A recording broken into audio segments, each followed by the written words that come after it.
안녕하세요. 원의 확률 통계 버전 2 이원우입니다. 오늘 확률 분포의 두 번째 시간입니다. 여지껏 경우의 수와 확률을 끝냈고요. 이제 확률 분포로 들어와서 두 번째 시간이라는 이야기입니다. 확률 변수, 확률 분포에 대해서 계속해서 오늘 강의하도록 하겠습니다. 자, 지난 시간에 했던 거 잠깐 복습을 해야죠. 확률 변수를 배웠습니다. 확률 변수란 표본 공간의 표본점. 이 표본점은 근원 사건, 아주 베이직한 엘리멘터리 사건들을 표본점이라고 그렇게 부른 거고요. 똑같은 이야기예요. 들을 실수값으로 만들어주는 함수 역할을 하는 게 확률 변수입니다. 여기서 뭐 지난 시간에 이야기를 했습니다만 변수로서의 역할이 더 크기 때문에 확률 변수라고 부른다라고 그렇게 이야기를 했죠. 그리고 대문자 x로 일반적으로 대문자 x 가지고 표현을 합니다. 그래서 표본 공간은 뭐 이것도 배운 거고요. 확률 올 때 배웠죠. 표본 공간이란 어떤 시행의 모든 결과들의 집합을 표본 공간이라고 한다. 그렇죠? 그리고 표본 공간 위에 확률이라는 것이 이제 정의된다라고 그렇게 이야기를 했어요. 그래서 S 내 표본 공간 S 내 임의의 부분 집합 A에 대한 확률이라는 것이 존재하는데 0보다 크거나 같고 모든 표본 공간 전체에 대한 확률은 1이다. 이런 조건을 또 만족해야 그것을 우리가 확률이라고 이야기를 했습니다. 자, 확률과 이제 확률 변수에 대한 이야기를 전체적으로 어떻게 연결이 되는지, 연관이 있는지 하는 것은 좀 나중에 다음 시간쯤 여러분들에게 한번 설명을 하려고 합니다. 그래서 그 확률 변수에 대한 간단한 예를 여기 아주 그 간단한 예이면서 당연히 이거는 여러분들이 이해를 해야만 됩니다. 기계적으로 확률 변수 x가 있는데 어쩌고 저쩌고 하는 문제를 여러분들이 풀겠지만 확률 변수라는 것이 무엇인가 하는 것을 확실하게 이해하고 알고 넘어가는 게 좋다라는 이야기고요.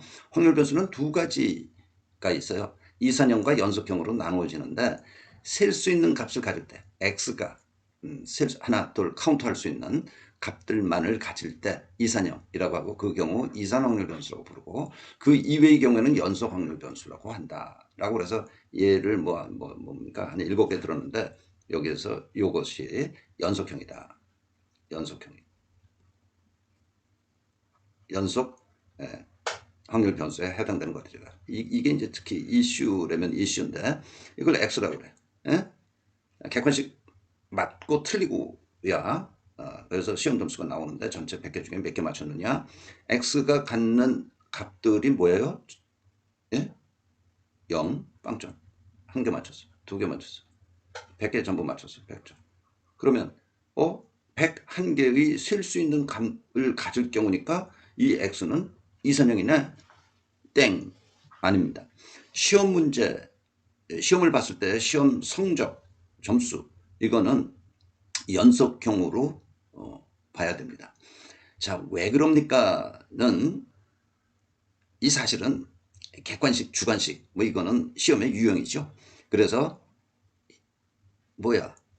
채점 편의상 문제를 내기는 좀 어렵지만 채점 편의상 객관식 문제를 내서 시험 점수라는 것이 여러분들이 가지고 있는 지식을 어떤 틀 안에서 테스트하는 거 아니에요. 그래서 우리 0점에서 100점 가장 편하게 100점 사이에 어떤 값으로 매기는 점수를 줘야 되는데 평가를 해야 되는데 그거를 정수로 평가하는 시험 제도이기 때문에 뭐 연속형으로 봐라 이렇게 설명할 수도 있습니다. 아무튼 연속형으로 이해하고 넘어가야 됩니다. 그리고 이제 확률 분포에서 이산 확률 변수에 대한 확률 분포 또 이제 연속 확률 변수에 대한 확률 분포는 오늘 여러분에게 설명할 거고요. 이산 확률 변수가 가질 수 있는 값들이 이렇게 셀 수 있는 것들을 가졌을 때 x1, x2, xn일 때 각각의 값을 가질 확률 x가 그 값을 취할 확률을 스몰 pi라고 나타낼 수 있다.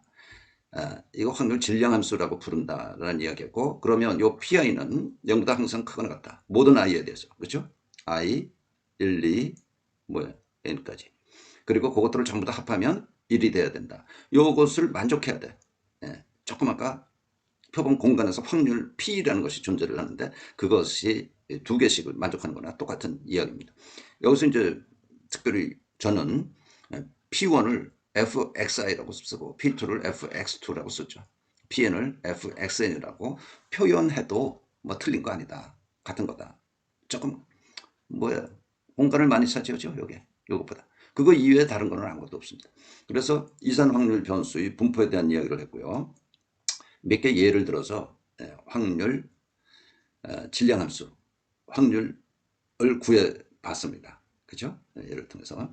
자, 오늘은 이제 연속 확률 변수에 대한 이야기를 해야죠. x가, 확률 변수 x가 취할 수 있는 값이 어떤 범위 안에 있을 때, a와 b라는 범위 내에 모든 실수값일 때, a와 b 내에 어떤 값을 가져도 돼.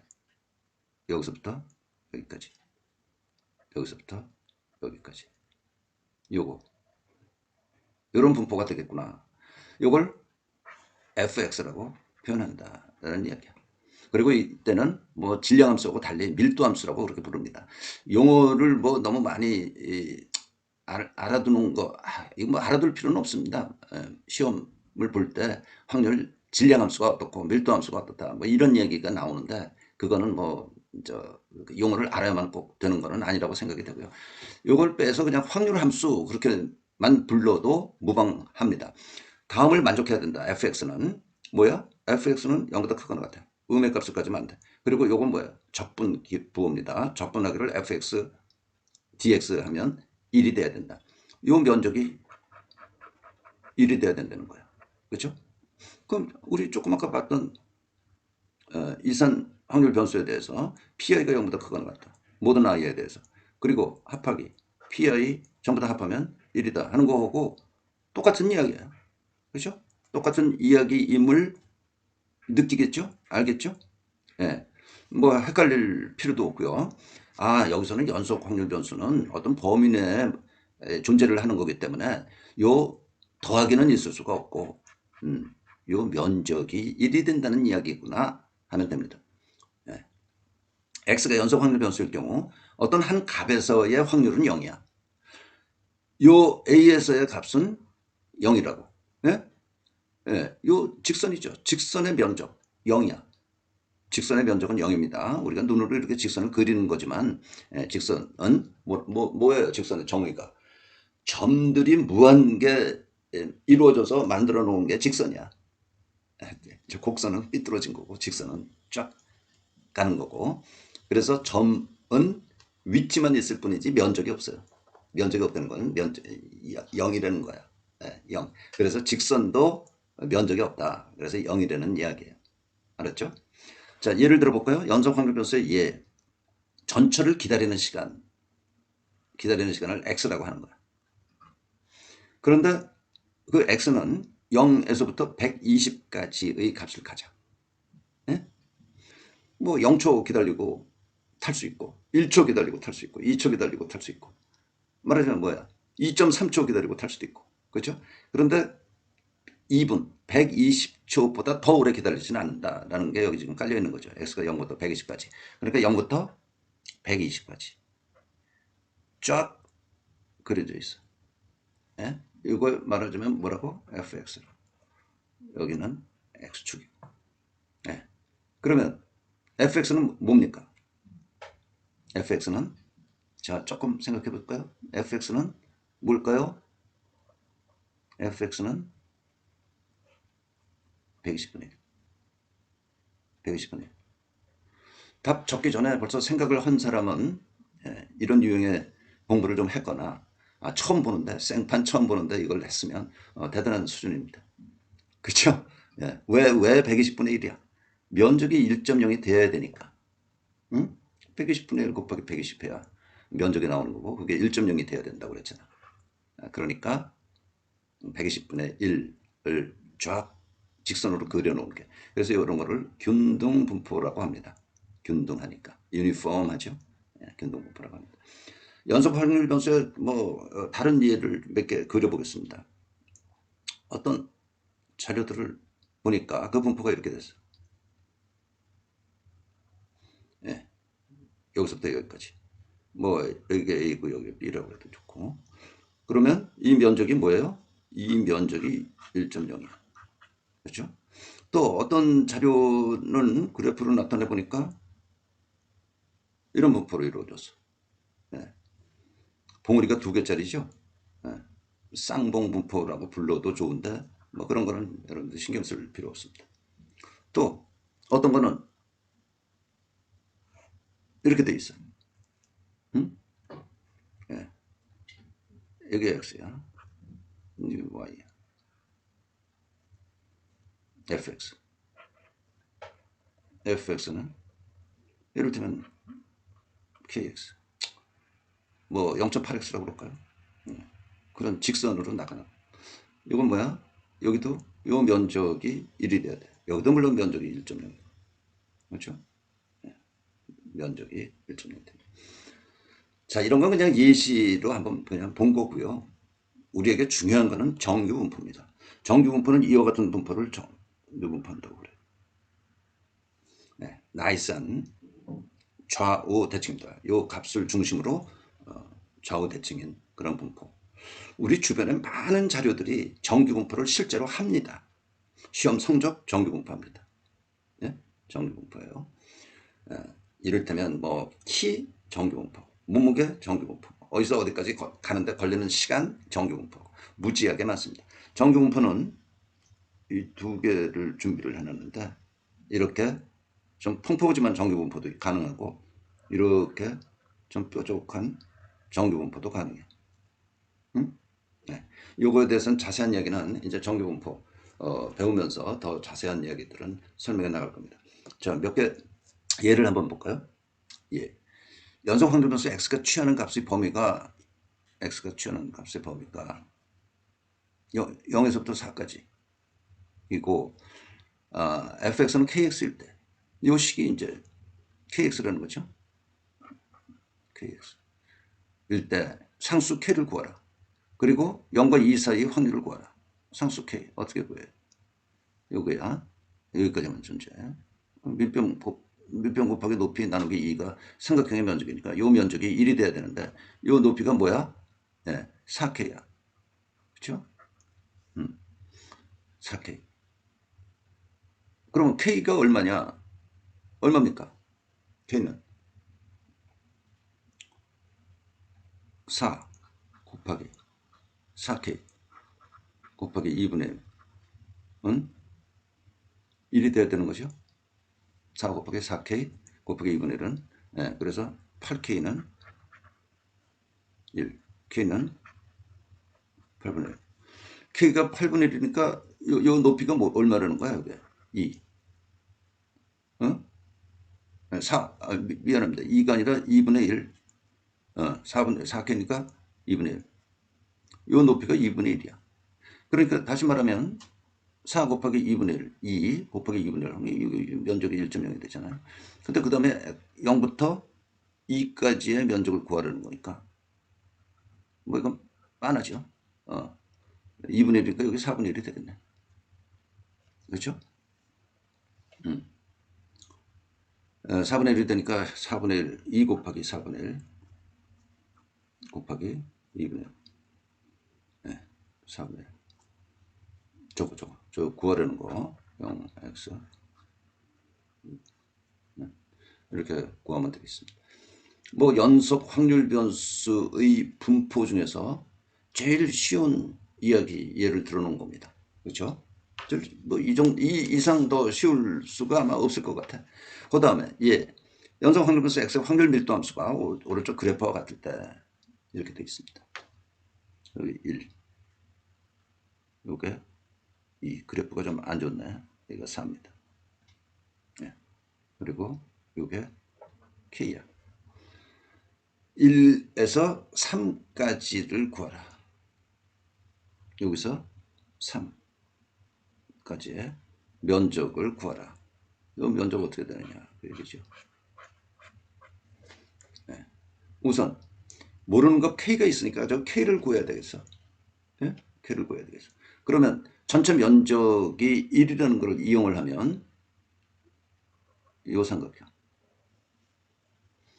여기 사각형 미안합니다. 이 그래프가 좀 이 스케일이 딱 2가 아니어서 이 면적 그리고 이 면적 다 합한 게 1이 돼야 돼. 그래서 처음 삼각형 1 곱하기 k 곱하기 2분의 1, 2분의 k. 요거는 그냥 k. 1 곱하기 K니까 또 더하기. 요거는 2 곱하기 K. 2 곱하기 K 곱하기 2분의 1. 그러니까 뭐예요? 그냥 또 K. 그래서 2분의 예,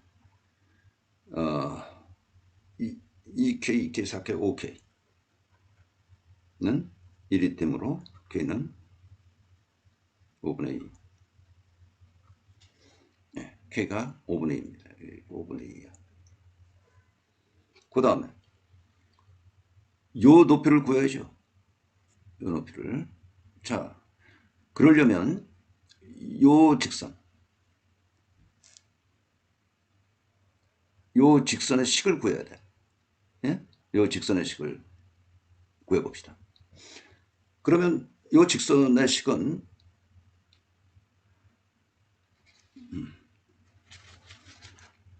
의 식은 어떻게 될까요? 4와 0, 4와 0, 이 점과 이 점. 그 점은 뭐예요? 2와 5분의 2. 5분의 1은 나왔으니까 2와 5분의 2 이겁니다. 를 지나는 직선식을 구해야지. 직선식. 그렇죠? 자, 뭐 그 직선식 어떻게 구하는지 알죠? 두 점을 지나는 직선식. 예. y. 뭐 편의상 y라고 하겠습니다. y 빼기 0은 2 빼기 4. 여기서 이거 빼고 5분의 2에서 0 빼고 5분의 2 빼기 0 x 빼기 4 이거라고. 그래서 y는 마이너스 5분의 1 x 더하기 5분의 4. 그러면 이제 요게 나오는 거야. 3일 때 x 3을 집어넣으면 뭐야? 5분의 3, 5분의 1이나 요 높이가. 요 높이가 5분의 1. 네. 그래서 p의 1과 x 3. 여기 뭐 등호가 붙어도 좋고 안 붙어도 좋다고 그랬어요. 그렇죠? 1의 값이 들어가느냐 안 들어가느냐 뭐 아무 상관이 없다. 그 얘기야. 그래서 앞에 면적은 5분의 2. 1 곱하기 5분의 2. 요 면적. 앞에 면적 5분의 2. 더하기. 요 사다리꼴. 사다리가 아니라 말은 먹거리죠. 요 모양. 면적을 구해야죠. 그거 뭐 둘로 이렇게 나눠서 요거 구해도 되고 예, 사다리꼴 면적을 구해도 좋고 2분의 1에 밑에 긴 거 위에 짧은 거 더하고 밑변 1 구하면 10분의 7입니다. 요거는 이제 뭐 하나 요 빨간 선의 직선의 식을 구할 수 있는지 요건 그림상으로 정확하게 반이 돼서 뭐 5분의 1로 요 높이가 5분의 1로 구할 수 있으려면 있을 수 있겠습니다만은 정확하게 그런 직선을 지나는 직선의 식, 두 점을 지나는 직선의 식이 첨가된 면적 구하기, 삼각형의 면적 구하기 문제나 진배 없습니다. 다름이 없습니다. 자, 이제 조금 어려운 얘기를 해보려고 합니다. 다음은 이산형과 연속형 확률 분포의 비교. 그래서 한 10분 정도 설명을 하려고 하는데 한번 들어보고 나 저건 필요 없겠다.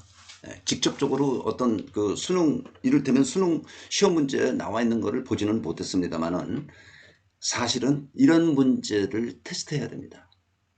확률 분포에 대해서 학생이 알고 있는지 모르고 있는지 정확히 알고 있는지를 테스트하려면 지금 설명하고자 하는 부분을 가지고 응용된 문제를 출제해야 된다.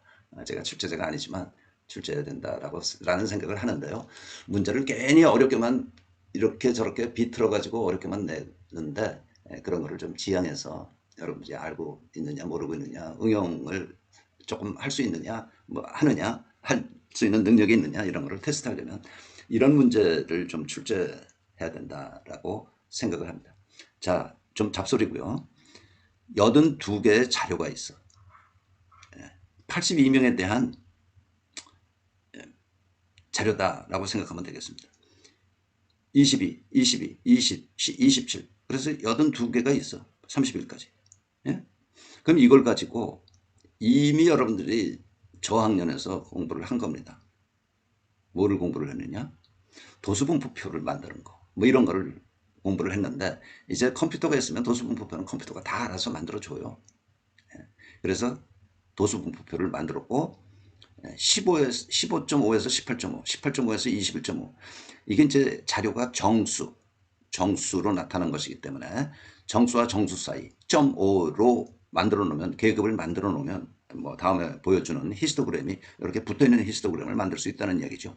그래서 15.5에서 18.5, 18.5에서 21.5 계급의 크기가 얼마야? 3짜리로 만들어 놓으면 장점이 뭐냐? 뭐 15 이상 18 미만, 18 이상 21 미만 이런 얘기를 할 필요가 없다는 거야. 예?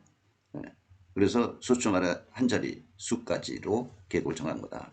그래서 보니까 7, 11 도수가 23, 19, 14, 8이 나왔어요.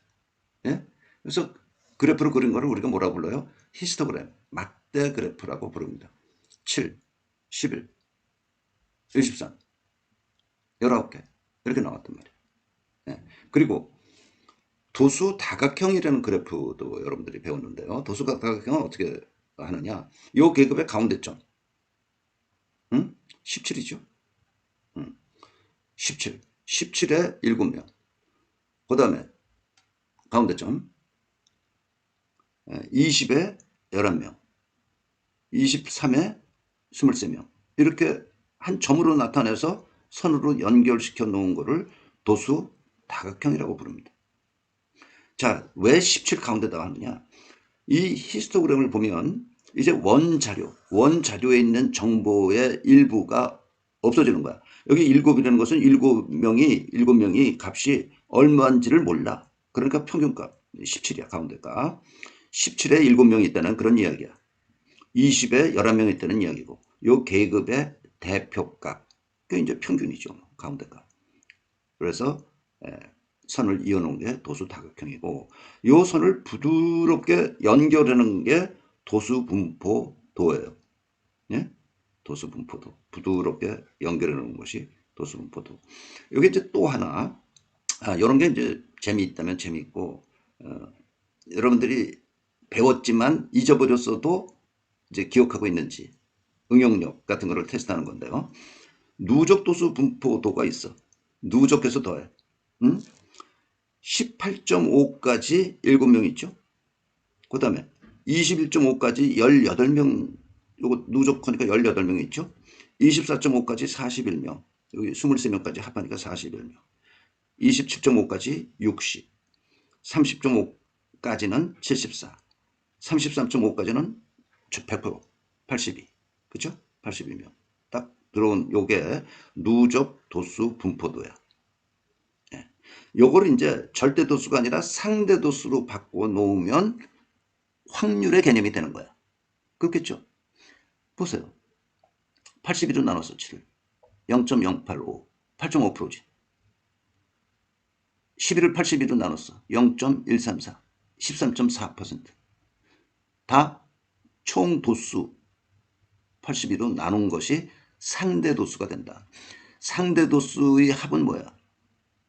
예? 1.0. 그쵸? 예. 근데 요 상대 도수를 소수점 아래로 표시를 할 수 있고 또 퍼센트로 표시를 해. 요 8.5%, 13.4%, 28.0%. 예. 100을 곱한 게 퍼센트가 됐어요. 그래서 이걸 전부 다 더하면 100%야. 그럼 요게 소위 말하는 확률의 개념이라고. 그죠? 예. 15.5에서 18.5 사이에 있을 확률은 8.5%, 0.085라고. 이것도 그렇게 표시를 할 수가 있고. 예. 그러면 이 확률, 상대 도수를 확률의 개념으로 생각할 수 있는 상대도수 분포도나 상대도수 히스토그램은 합학이야. 그런데 요거를 연속적으로 생각하자 이거지. 연속형 변수로 생각해 보면 합하기가 아니라 뭐예요? 면적이 돼야 된단 말이에요. 면적. 그러면 요 면적의 합이 1이 되려면 어떻게 해야 되겠어요? 요 높이, 종축, 요 높이를 조정해 주면 돼요. 면적이라는 건 뭐야? 밑변 곱하기 높이. 아니에요. 그게 기둥이 몇 개 있어? 6개 있어. 6개를 합해서 1.0이 돼야 돼. 그러니까 요 값을 상대도수를 요거는 0.085 그렇게 생각을 합시다. 요건 0.134 사실 요게 나와 있는데요. 요것들을 합하면 전부 0.280 합하면 1이 되는데 그건 더하는 개념에 이산형 개념으로 더하는 개념에 다 합이 1.0이 된 거고 이제 면적을 따지려면 밑변 곱하기 높이가 돼야 되니까 계급 요 상대도수를 요 계급의 폭 3으로 나누어서 다시 그린 게 이거야. 0.085를 뭘로 나눠? 3으로 나누고 그게 0.028이라고. 그러면 어떻게 돼요? 밑변이 3이니까 이거 날라가고 상대도수에 해당되는 것들만 쭉 말하자면 합해줄 거 아니에요? 그러면 면적이 1인 그래프 히스토그램으로 변화된다. 연속형으로 바뀐다. 이산형 개념으로 시작했던 이 자료를 이산형 개념으로 생각해서 히스토그램을 도수분포 표를 만들고 히스토그램을 만들고 상대도수라는 개념으로 또 그래프를 만들어 보니까 이산형이므로 요 상대도수의 합은 1이 되는데 혹은 100%가 되는데 이것이 면적이 1이 되게 하는 개념으로 생각하다 보니까 요 계급의 폭으로 요거를 나눠준 거야. 그리고 이 스케일은요. 내가 마음대로 정하는 거야. 예? 아니 3분의 0.085면 저기 뭐 여기 바닥에 기잖아요. 예? 근데 스케일을 뭐야? 3배로 해준 거지. 뭐 눈금 뭐 표 있잖아요. 눈금종이의 스케일을 내가 마음대로 이거는 정할 수가 있다고. 이렇게 해서 이 높이를 100이라고 그럴 수도 있고 그래프 그릴 때 이 높이를 1이라고 할 수도 있는 거야. 그러니까 그래프의 모양은 똑같아. 예? 요 스케일만 바꿔주면 모양이 똑같이 나오게 된다 하는 이야기. 이거는 참 저학년부터 배웠던 숫자들에 대한 소위 말해서 이제 통계에 대한 배웠던 것들 그래프 포함해서 이해를 하는데 여러분들이 복습하는 겸 해서 이 강의에 집어넣었습니다. 물론 알아두면 이해할 것 같은데요. 이해하고 넘어가면 더더욱 좋겠습니다. 조금 말로 표현한 것이 여기 있습니다. 앞에 그래프하고 똑같아. 상대도수 히스토그램, 면적의 1인 그래프 히스토그램. 이것도 히스토그램이에요. 똑같은 표를 가지고 온 거예요. 이산형 자료들의 상대도수 히스토그램 이겁니다. 상대도수 히스토그램에서 상대도수들의 합은 100이다. 이게 퍼센트로 나타나기 때문에 이게 합이 100이야. 1.0으로 하려면 뭐야? 0.085 똑같이 0.134 0.28 0.232 0.171 0.098 그러면 합이 1이 된다 이 이야기야. 그렇죠? 이 상대도수 히스토그램을 연속형 자료로 취급한다면 이제 합이 아니라 면적이 적분한 것이 1이 돼야 돼. 근데 히스토그램이니까 이제 반듯반듯하니까 사각형이죠. 면적이 1이 돼야 돼. 면적이 1이 되도록 하려면 상대도수를 이거를 계급의 크기 우리 이 예에서는 3으로 나눈 것 아까 했어요. 0.083을 0.085를 3으로 나눈 거 이게 0.028이라고. 그걸 높이로 하고 아까 이야기한 대로 이 종축의 스케일을 바꿔주면 좀 키워주면 그래프 바꾸고 그래프로 나타낸 것이 오른쪽 이거다. 이건 면적이 1이 되는 거지. 그렇죠? 종축의 스케일을 3배로 했기 때문에 두 개의 그래프의 형태는 똑같다. 이와 같이 이산 확률 변수의 확률 분포를 연속 확률 변수로 연속형으로 바꿔 생각할 수 있다. 여기서 이제 우리가 뭐 직접적으로 크게 연결되지는 않지만 이항분포라는 걸 앞으로 배울 거고요. 이항분포의 정규분포, 이항분포의 정규분포 근사라는 것이 다 이런 배경에서 나온 겁니다. 그런데 이항분포의 정규분포, 이항분포를 정규분포로 취급하자라는 그런 이야기거든요. 나중에 배울 거예요. 그 이야기의 깊반에는 깊반에는 이런 이야기들이 있는 거다라는 이야기. 계급의 자료의 수가 많고 계급의 크기를 아주 작게 하면 이산 확률 변수의 분포는 연속 확률 변수의 분포가 된다는 거다. 그래서 이거 찹한다고 그러는데 잘게 쓸면 이걸 잘게 쓸어서 계급을 잘게 쓸어서 면적을 합한 거나 적분의 개념이 그런 겁니다. 이산 확률 분포의 확률들의 합, 이건 이제 이산 확률 분포니까 서메이션이고 합학이고 연속 확률 분포의 면적이 되는 거다. 조금 아까 설명한 거죠. 아까 적분은 이런 거라고 그랬어요. 이렇게 여기서부터 여기까지 있으면 이거 면적을 구하면 이거를 잘게 쓸어. 그러면 잘게 쓰면 면적이 나올 거 아니야. 밑변, 높이가 아무튼 있을 거 아니야. 예? 예, 그것을 리밋 델타 x를 0으로 보낼 때 적분이 된다 이 이야기죠. 더 깊이 있는 이야기 안 하겠어요. 예, 적분이라는 게 별거는 아니다. 조금 계산하는 식이 약간 어려우니까 그렇죠. 별거는 아니다. 오늘 고생했습니다. 여기까지 하겠습니다. 후반부에 했던 거는요. 그냥 난 모르고 지나갈래 하려면 모르고 지나가도 상관은 없습니다. 알아두면 이해하고 넘어가면 더욱 좋겠고요. 수고했습니다.